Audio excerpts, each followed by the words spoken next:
ఎవరో నీ baby part 59. Suresh baby గురించి అంటున్నాడని నితీష్కి అర్థమవుతుంది. నివ్యకి కూడా అంతా అర్థమయ్యి అలానే చూస్తూ ఉంటుంది నితీష్ ఏం చెప్తాడో అని. నితీష్ నవ్వుతూ, అనుకోకుండా హోటల్కి వెళ్ళిన స్టార్టింగ్లో ఒకటి అయ్యాం. అప్పటి నుండి మా ఇద్దరి మధ్య దూరం తరిగి దగ్గర అయ్యాం. అలా ఈరోజు నివ్య క్యారింగ్ అన్నమాట అని నవ్వుతాడు.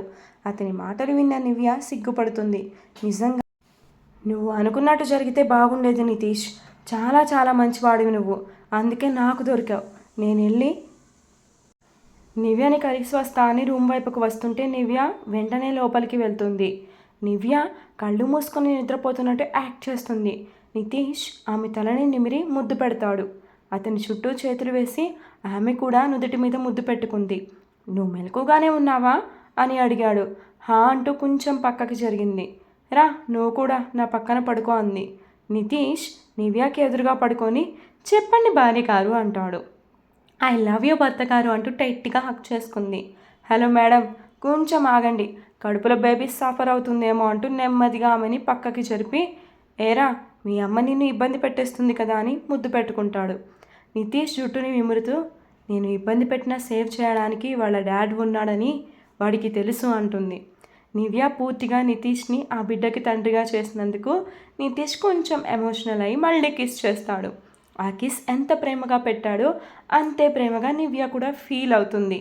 ఏమండి ఇలా రండి అంటూ నితీష్ని దగ్గరకు లాక్కొని మొహం మొత్తం ముద్దులు పెట్టి పెదాలని అందుకుంటుంది. నితీష్ కూడా ఆమె మెడ చుట్టూ చేతులు వేసి ఆమెకి సహకరిస్తాడు. నిఖిల్కి కష్టంగా ఉందని నితీష్కి కష్టంగా ఉందని అర్థమయ్యి వదిలేసి కన్ను కొడుతుంది నివ్య. నివి నువ్వు చాలా రొమాంటిక్ గర్ల్ అంటూ సారి తీర్చుకుంటాడు. నివ్య సిగ్గుపడుతూ అతని గుండెల మీద తలని వాల్చేస్తుంది. చెప్పు నిఖిల్, మీ నాన్నకి నా మీద ఎందుకు అంత ద్వేషం అంది నిక్కి చెప్పేవాడినైతే ఎప్పుడో చెప్పేవాడిని ఆ విషయం. నీకు చెప్పాలి అనుకోవడం లేదు, అందుకే నీ దగ్గర నిజం దాచాను. నాకు మెంటల్ వస్తే ఎలా ఉంటానో నీకు తెలుసు. సో నాకు చెప్పాలని లేనివి మళ్ళీ మళ్ళీ అడిగి గొడవ పెట్టుకోవాలని చూస్తే ఊరుకోను అంటూ వార్నింగ్ ఇచ్చి ఫ్రెష్ అవ్వడానికి డ్రెస్ తీసుకొని వాష్రూమ్కి వెళ్తాడు నిఖిల్. అయ్యగారికి ఎప్పుడూ నెత్తి మీదనే ఉంటుంది కోపం. అతను అనుకుంటేనే చెప్తాడంట అని అలిగి ముడుచుకొని పడుకుంది. ఫ్రెష్ అయి వచ్చి నిక్కిని చూస్తాడు. ఆమె ముడుచుకొని పడుకోవడం చూసి కోపం వచ్చిందేమో. ఇప్పుడు కనుక వెళ్ళి బతిమలాడితే విషయం ఏంటో చెప్పమని అంటుంది. దానికన్నా కొంచెం సేపు అలిగి అలా ఉండడం బెటర్ అనుకుని హాల్లోకి వెళ్తాడు. నిక్కీ ఏది నాన్న అంది పద్మ. పడుకుందమ్మా అంటాడు నిఖిల్. ఈ టైంలో ఏంటి, హెల్త్ బాగాలేదా? అదేం లేదు, నార్మల్గానే పడుకుంది. సరే నేను డిన్నర్ కోసం డైనింగ్ టేబుల్ మీద అన్నీ అరేంజ్ చేస్తా, నువ్వు తనని తీసుకొని రా అని చెప్పి వెళ్తుంది. నిక్కీ కోసం రూమ్కి వచ్చి భోజనం చేయడానికి రా అంటాడు. నిక్కీ అలిగి ఇంకోవైపుకి తిరుగుతుంది. బతిమలాడితే ఆ విషయం ఎక్కడ చెప్పాల్సి వచ్చిందో అని, హే నిఖిలే భోజనంకి రా అని అరుస్తాడు. అతని అరుపుకి పాప తడుచుకొని గట్టిగా కళ్ళు మూసుకుంటుంది. ఇప్పుడు నువ్వు భోజనానికి రాకపోతే ఈడ్చుకొని వెళ్తా అంటూ కోప్పడతాడు. పెళ్ళాం అలిగింది, బుజ్జగిద్దామని లేదు, గద్దిస్తున్నాడు అనుకుంటూ కోపంగా లేచి పిల్లోని నిఖిల్ మీద విసిరి బయటకు వెళ్తుంది. నిఖిల్ ఆ పిల్లోని బెడ్ మీద వేసి నవ్వుకుంటూ నిక్కి పక్కకు వెళ్ళి ఆమె భుజం మీద చేయి వేస్తాడు. నిక్కి కోపంగా ఆ చేతిని విసిరి కొడుతుంది. అమ్మాయి గారికి చాలా కోపం వచ్చింది అనుకొని సైలెంట్గా డైనింగ్ ఏరియాకి వెళ్తాడు. భోజనం తిన్నంతసేపు కూడా నిక్కి చూపులతోనే గుచ్చి చంపేస్తుంది నిఖిల్ని. ఆహా, నైట్కి నాకు చుక్కలు చూపించేలా ఉందే అనుకున్నాడు. నిక్కీ ఫాస్ట్గా తినేసి రూమ్కి వెళ్తుంది. ఆమె వెనకనే నిఖిల్ కూడా వెళ్తాడు. నిక్కీ ఫుల్గా బెడ్షీట్ కప్పుకొని ఒక మూలకి పడుకుంటుంది. నిఖిల్ నెమ్మదిగా ఆమె పక్కకి జరుగుతూ మీద కాలు వేస్తాడు. నిక్కీ దాన్ని తీసి అవతల పడేస్తుంది. బేబీ అంటాడు గారంగా. నన్ను ముట్టుకుంటే చంపేస్తాను. ఇందాక ఈ వాయిస్ ఎక్కడికి వెళ్ళింది, అరిచావుగా బర్రె గొంతు వేసుకొని అంటుంది నిక్కీ. నిన్ను ఆ విషయం గురించి మర్చిపో. అంటే ఇంకా రైస్ చేస్తున్నావు, అందుకే కసురుకున్నా. అలా అరిచాను కాబట్టే నువ్వు సైలెంట్ అయ్యావు. మూసుకొని నా వైపుకి తిరుగు అంటూ మళ్ళీ వాయిస్ రైస్ చేస్తాడు నిఖిల్. ఇదిగో నువ్వు ఇలా భయపెడితే నేను మా ఇంటికి వెళ్ళిపోతా అంటుంది. ఎక్కడుంది మీ ఇల్లు, నువ్వు ఉన్నది మీ ఇంట్లోనే. ఇంకోసారి పిచ్చిగా వాగితే ఊరుకోను అంటూ నిక్కీని దగ్గరకు లాక్కుంటాడు. నిక్కీ ఏడ్ చేస్తుంది. సారీ బేబీ అంటూ ముద్దులు పెడతాడు మొహం నిండా. పో నిఖిల్, నీకు నచ్చితే ముద్దు పెడతావు, లేదంటే తిడతావు. ఐ హేట్ యూ అంటూ నెట్టేస్తుంది. ఐ లవ్ యూ నిక్కీ అంటూ ఆమెని అల్లుకుపోతాడు. మాయ చేసేస్తాడు నన్ను అని నిఖిల్ని కొట్టి హక్ చేసుకుంది. అమ్మయ్య త్వరగానే కరుణించింది అనుకొని లైట్ ఆఫ్ చేస్తాడు నిఖిల్. నితీష్, సురేష్, నివ్య ముగ్గురు కలిపి డిన్నర్ ఫినిష్ చేస్తారు. కొంచెంసేపు సురేష్తో మాట్లాడి ఇద్దరు రూమ్కి వెళ్తారు. నివి, నువ్వు హోటల్కి వెళ్ళాల్సిందేనా అని అడుగుతాడు. నా ఉద్దేశం ఈ టైంలో ఎక్కువ ఒత్తిడి ఎందుకని. ఇట్స్ ఓకే నితీష్, నాకు ఎక్కువ స్ట్రెస్ అవుతుంది అనుకుంటే మానేస్తాను. అయినా నేను ఇప్పుడే కాదు వెళ్ళేది, 1 వీక్ తర్వాత వెళ్తాను. సరే, ఎక్కువ పని చేసి అలసిపోకు అంటూ లిప్స్ అందుకుంటాడు. నేను చేయాలి అనుకున్నా మీరు చేయనివ్వడం లేదుగా అంటూ నితీష్ చుట్టూ చేతులు వేసి అల్లుకుపోతుంది. నితీష్ ఆఫీస్కి వెళ్ళిపోతాడు. నేత్రకి కాల్ చేసి ఒకసారి వాళ్ళ ఇంటికి రమ్మని అడ్రస్ చెప్తుంది నివ్య. నేత్ర రాను అని మొండికేస్తే చాలాసేపు బతిమిలాడి ఒప్పిస్తుంది. అపార్ట్మెంట్స్కి వచ్చేస్తుంది. అక్కడ అన్నీ ఒకేలా కనిపించడంతో కొంచెం కన్ఫ్యూజ్ అయ్యేసరికి సురేష్ని పంపుతుంది నేత్రాన్ని తీసుకురమ్మని. సరే సిస్టర్ అని వెళ్తుంటే బ్రో ఆగు అని పిలుస్తుంది నివ్య. చెప్పు సిస్టర్ అంటాడు. నేత్ర ఎలా ఉంటుందో నీకు తెలియదుగా, పిక్ చూపిస్తారా? నాకు తెలుసులే, ఎప్పుడు నీ తోకలతో నువ్వు ఎలా ఉండేదో అన్నాడు సురేష్. నేను కూడా నితీష్కి అలానే ఉన్నా, నీకు సైట్ కొట్టేటప్పుడు వాడి పక్కన నేను, నీ పక్కన తను ఉండేది అంటూ నేత్రాన్ని తీసుకొని రావడానికి వెళ్తాడు. సురేష్ని చూడగానే నేత్ర కోపంగా మొహం తిప్పుకుంటుంది. ఆమె ఎందుకు అలా కోపంగా ఉందో సురేష్కి అర్థం అవ్వదు. నివ్య పంపింది నన్ను, రండి అంటాడు. నేత్ర చిరాగ్గా చూస్తూ అతన్ని ఫాలో అవుతుంది. నేత్రాణి గారు, ఏంటండి అంత కోపంగా ఉన్నారు? నేను మీకు తెలుసుగా, ఎందుకు కనీసం పలకరించడం లేదు అని అడుగుతాడు. ఎందుకంటే నువ్వు పెద్ద చీటవి, అందుకే అని మొహం తిప్పేస్తుంది పక్కకి. చీటర్ నాని ఆమెనే చూస్తూ ముందుకు కదలకుండా ఆగిపోతాడు సురేష్. అవును, నువ్వు చీటవి, ప్లీజ్ నాతో మాట్లాడకుండా కొంచెం నా ఫ్రెండ్ దగ్గరికి తీసుకువెళ్ళు అంది. సరే అంటూ సురేష్ బాధగా చూస్తూ నివ్య దగ్గరకు తీసుకువెళ్తాడు. నివ్యని చూడగానే నేత్ర షాక్ అవుతుంది. ఆమె మెడలో పసుపుతాడు, బుగ్గలు ఉబ్బి పొట్ట బాగా కనిపిస్తుంది. ఆమెను చూసి ఏంటే నువ్వు పెళ్లి చేసుకున్నావా అంటూ ఆమె ముందు మోకాళ్ళ మీద కూర్చొని అడిగింది. అవునే అంటూ నేత్ర తల్లిని నిమిరి చూపుతుంది. నీకు ఒక ఫ్రెండ్ ఉంది, దాన్ని పెళ్ళికి పిలవాలని తెలియదా? కనీసం బాబు కానీ పాప కానీ పుట్టాకైనా వాడి బారసాలకైనా పిలుస్తావా అంది. నా పెళ్ళి నాకే తెలియకుండా జరిగిందంటూ మొత్తం విషయం చెప్తుంది. నిఖిల్తో ఇంటిమేట్ అయ్యింది కాకుండా మిగిలింది చెప్తుంది. ఓ గాడ్, ఇంత జరిగిందా? కొన్ని నెలల్లో నీ జీవితం ఎంతలా మారిపోయిందే నివ్య అంటూ బాధగా చూస్తుంది. చాలా చేంజ్ అయింది, చాలా బాధలు పడ్డాను, ఇప్పుడు మాత్రం హ్యాపీనే అంటూ నేత్రాన్ని పట్టుకొని ఏడుస్తుంది. నువ్వు నాతో ఫోన్లో టచ్లో లేవని నేను బాధపడ్డాను, కానీ నీ లైఫ్లో ఏవేవో జరగడం వల్ల నువ్వు దూరంగా ఉన్నావని తెలుసుకోలేకపోయాను. ఇట్స్ ఓకే నేత్ర, ఇప్పుడంతా బాగానే ఉంది. చాలా మంచివాడు నితీష్ తెలుసా. నేను నిఖిల్ని చాటుగా ఎలా ప్రేమించానో అతడు కూడా నన్ను చాటుగా ప్రేమించాడు. కంటికి రెప్పలా చూసుకుంటాడు. నాకు వంట రాకపోయినా నితీష్ తన ఫ్రెండ్ మేనేజ్ చేసుకుంటారు, కానీ నన్ను ఒక్కసారి కూడా ఇబ్బంది పెట్టరు. నిజంగా నితీష్ ఫ్రెండ్ నాకు ట్రూ బ్రదర్ అయ్యాడు అంటూ సురేష్ని పిలుస్తుంది. చెప్పండి సిస్టర్, నీకు నీ ఫ్రెండ్కి కాఫీ తెచ్చివనా అంటాడు. అయ్యో బ్రో, ఇప్పుడు అవేం వద్దు, ముందు నువ్వు కూర్చో అంది. ఓకే సిస్టర్ అంటూ నివ్య వాళ్ళ దగ్గర కూర్చుంటాడు. ఇతని పేరు సురేష్, నితీష్ ఫ్రెండ్, నాకు మంచి అన్నయ్య అని నవ్వుతుంది. హలో అండి అంటాడు నేత్రని చూస్తూ. నేత్రం ఉభావంగా హలో అంటుంది. ఏంటి ఫేస్ అలా పెట్టావు, కొంచెం నవ్వు అంది.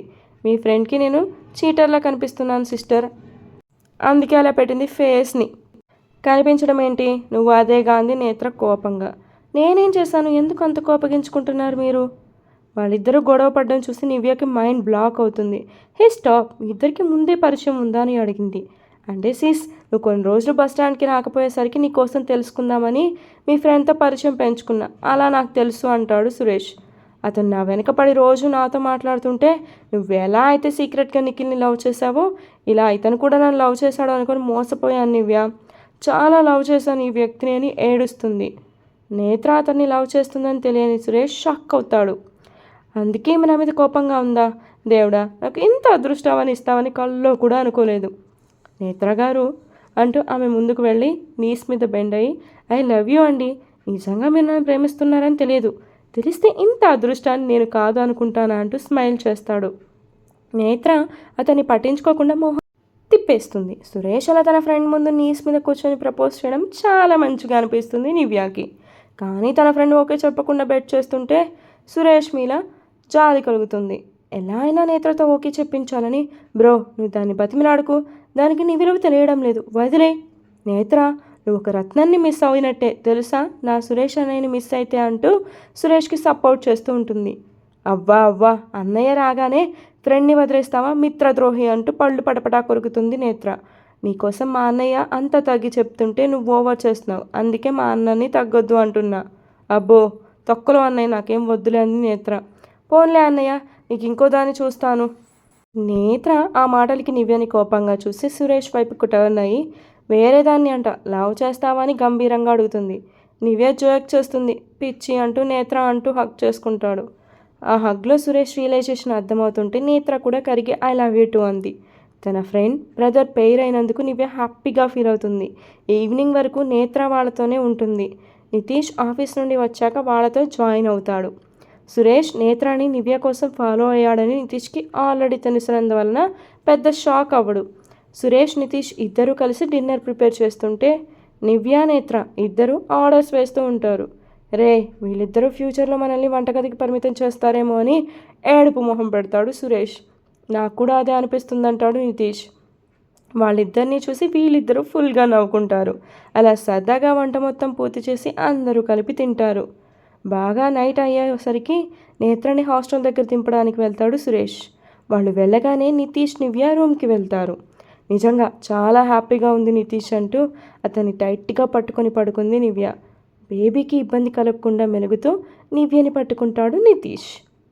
నిఖిల్ ఆఫీస్ నుంచి రాగానే నిక్కి నవ్వుతూ ఎదురు వెళ్తుంది. ఏంటి మేడం గారు, నా కోసం బాగా ఎదురు చూస్తున్నట్టుగా ఉన్నారు, అంతలా ఎక్కేశారు మీరు. ఏం చేస్తాం సార్ అంటూ నిఖిల్ కోట్ తీస్తుంది నిక్కి. ఇద్దరు కలిపి స్నానం చేద్దామా అంటూ కొడతాడు. ఈడియట్, నువ్వు వెళ్ళి చేసరా అంటూ తోసేస్తుంది.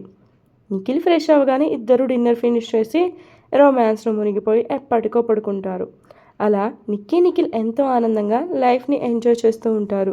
పద్మ వాళ్ళిద్దరిని చూసి మురిసిపోతుంటే ప్రకాష్ మాత్రం అసూయపడుతూ ఉంటాడు. అలా రోజులు గడుస్తున్నాయి. నివ్య హోటల్కి వెళ్ళడం, నితీష్ ఆఫీస్కి వెళ్ళడం.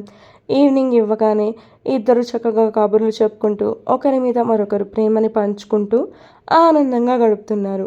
అలా రోజులు గడుస్తూ ఉంటే నివ్యకు కూడా నెలలు నిండుతాయి.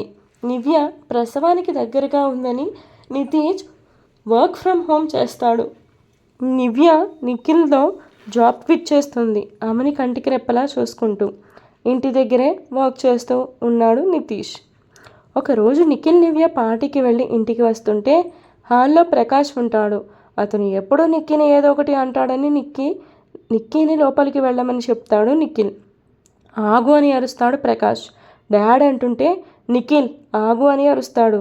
ఎప్పుడు ఇద్దరు ఎంజాయ్ చేయడమైనా ఇంటికి వారసుల్ని ఇద్దామని లేదా అంటాడు నిక్కీని కోపంగా చూస్తూ. ఈరోజు ఎపిసోడ్ ఇంతతో కంప్లీట్ అయిపోయిందండి. అయ్యో నిక్కీ లైఫ్లో పెద్ద విలన్ అయిపోయాడు ప్రకాష్, అన్నీ సెట్ అయ్యాయంటే. నివ్యాకి నెలలు నిండే. బేబీ బాయ్ అనుకుంటున్నారా, బేబీ గర్ల్ అనుకుంటున్నారా, గెస్ చేయండి. And for more updates do follow my story continuous. ఈ ఎపిసోడ్ ఏంటో ఫాస్ట్గా అయిపోయింది కదా, ఎందుకంటే నేను కొంచెం టైమింగ్ పెంచేసరికి అది ఫాస్ట్గా రన్ అయిపోయి స్వైప్ అయిపోతుంది. మళ్ళీ దాన్ని స్లో చేద్దామంటే ఫ్లో పోతుందని అలానే ఫాస్ట్గా పాఠం చెప్పినట్టు చిన్నప్పుడు మనం చదివేశాను. సో ఈ ఎపిసోడ్కి ఎగ్జిస్ట్ అయిపోండి, ఇంకా దాన్ని ఎడిట్ కూడా చేయడానికి అవ్వదు కదా. సో సారీ, త్వరగా మూవ్ అయిపోయింది అనిపించి మీరు కూడా హర్ట్ అయి ఉంటే. అండ్ స్టోరీ ఎలా అనిపిస్తుందో మీకు చెప్పండి. And comment, like, subscribe must అండి. మీరు కామెంట్స్ పెడితేనే నాకు ఎంకరేజ్మెంట్గా అనిపిస్తుంది. సో డిఫరెంట్ స్టోరీని అయితే నేనైతే మీ ముందుకు పరిచయం చేశాను. బట్ డిఫరెంట్ కాన్సెప్ట్కి ఈ రోజుల్లో విజయాలు లేవు.